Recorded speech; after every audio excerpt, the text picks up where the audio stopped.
Chers frères et sœurs, Assalamu alaikum wa rahmatullah wa barakatuh. Le thème que nous abordons aujourd'hui est la douceur du cœur. S'adressant un jour à son épouse Aïcha radiallahu anha, qui s'était emportée contre un juif qui se moquait de lui, le prophète Mohammed sallallahu alayhi wa sallam a dit, et je cite, Ô Aïcha, Dieu est doux et il aime la douceur. Il donne pour la douceur ce qu'il ne donne pas pour la violence et ce qu'il ne donne pas pour toute autre chose. Fin de citation. De fait, la douceur du cœur, à Rifq, est un indicateur du niveau de piété, car elle traduit l'aboutissement d'une transformation du cœur qui s'incline alors qu'à faire le bien. Que signifie donc Arifq, c'est-à-dire la douceur? La Rifq est le contraire de la brutalité. C'est la douceur dans la parole et dans l'acte. C'est le fait de choisir toujours le comportement qui est le plus acceptable, le plus tempéré et modéré, en s'éloignant de la brutalité dans les paroles et dans les actes. Arifq signifie aussi le fait d'agir sans précipitation et de prendre son temps dans toutes ses affaires.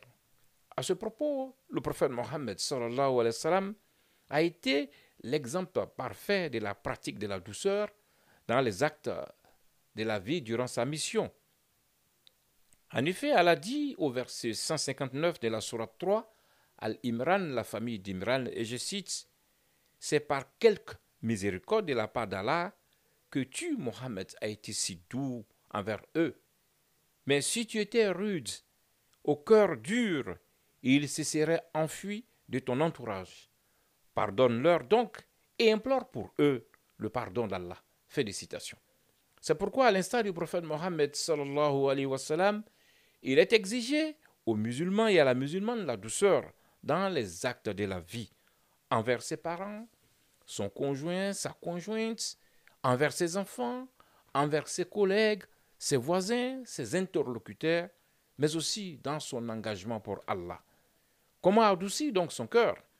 Allah nous indique la voie sûre dans le noble Coran, au verset 28 de la sourate 13, le tonnerre, et je cite, ceux qui ont cru et dont le cœur se tranquillise à l'évocation d'Allah, n'est-ce point par l'évocation d'Allah que se tranquillise le cœur?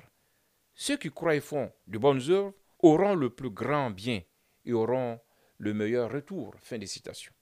Ainsi, pour parvenir à adoucir son cœur, le croyant doit-il s'engager dans un processus de transformation de celui-ci par l'évocation d'Allah.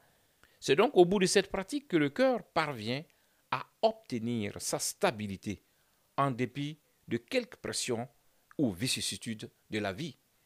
Qu'Allah nous accorde la douceur du cœur. Amin, Ya Rab.